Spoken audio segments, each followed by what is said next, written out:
Hi guys, welcome to my channel. Please like, share, subscribe. ఈరోజు చేపల పులుసు recipe చెప్తున్నాను. గిన్నెలో ఆయిల్ వేసుకోండి. 6 స్పూన్స్ అలా వేసుకున్నాను. నేను కేజీన్నర చేపలు తీసుకున్నా. ఒక ఆయిల్ మరిగినాక ఆనియన్, అల్లం వెల్లుల్లి పేస్ట్ 3 కలిపి పేస్ట్ చేసుకున్నాను. అవి వేయండి. తర్వాత ఆయిల్ అంతా ఒక పైకి తేలినాక కసూరి మేతి వేసుకున్నాను. మీకు ఇష్టమైతే వేసుకోండి, లేదా స్కిప్ చేసేయచ్చు.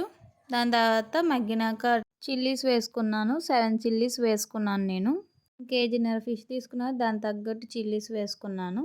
అలాగే ఒక టమాటో పేస్ట్ చేసి వేస్తున్నాను. సేమ్ అలాగే చేయండి మీరు కూడా. ధనియాలు, మెంతులు, జీలకర్ర 3 కలిపి మిక్సీ చేసి పొడి వేసాను. అలాగే పసుపు 1 స్పూన్ వేసుకోండి. 2 స్పూన్లు సాల్ట్ వేసాను. 2 స్పూన్లు కారం వేసాను.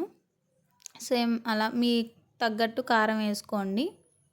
స్పైసీగా తింటే స్పైసీగా వేసుకోవచ్చు, ఇంకో స్పూన్ అయినా. అలాగే ఇంకా చింతపండు నేను ముందే నానబెట్టుకుని ఉంచుకున్నాను. అదంతా మగ్గినాక నేను చింతపండు రసం వేసుకున్నాను. మిక్స్ చేసుకోండి. అది కొంచెం మగ్గినాక నేను వాటర్ వేసుకున్నాను. దాన్ని సరిపడా మీరు వాటర్ వేసుకోండి. చిక్కగా కావాలనుకుంటే తక్కువ వేసుకోండి, లేకపోతే కొంచెం ఎక్కువ అన్నా వేసుకోండి పులుసుగా కావాలంటే. తర్వాత మరిగినాక వాటర్ అంతా మరిగినాక నేను ఫిషెస్ అన్నీ వేసేసుకున్నాను. సేమ్ మీరు అలాగే చేయండి. బాగా మరిగినాక వేయండి. చేపలంతా వేసినాక గరిటతో మాత్రం ఎక్కువ తిప్పకండి. స్టార్టింగ్ తిప్పినా ఓకే, కానీ తర్వాత తిప్పకండి, ఎందుకంటే ముక్కలు విరిగిపోతాయి. కొంచెం మగ్గినాక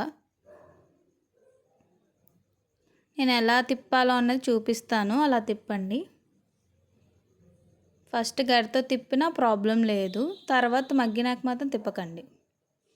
ఇదిగోండి కొంచెం మగ్గింది, సో నేను అలా తిప్పుతున్నాను చూడండి. సేమ్ ఇలా తిప్పండి, గరిట అయితే పెట్టకండి, అయితే ఎందుకంటే ముక్కలు విరిగిపోతాయి.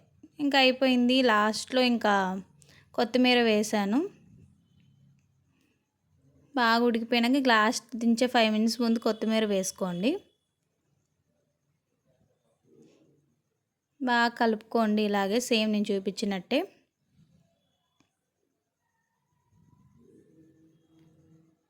బాగా ఉడికినాక ఉడికిందో లేదో చూసుకొని, చేపను చూసుకోండి ఉడికిందో లేదో. ఉడికితే ఇంక మన చేపల పులుసు రెడీ అయిపోయినట్టే.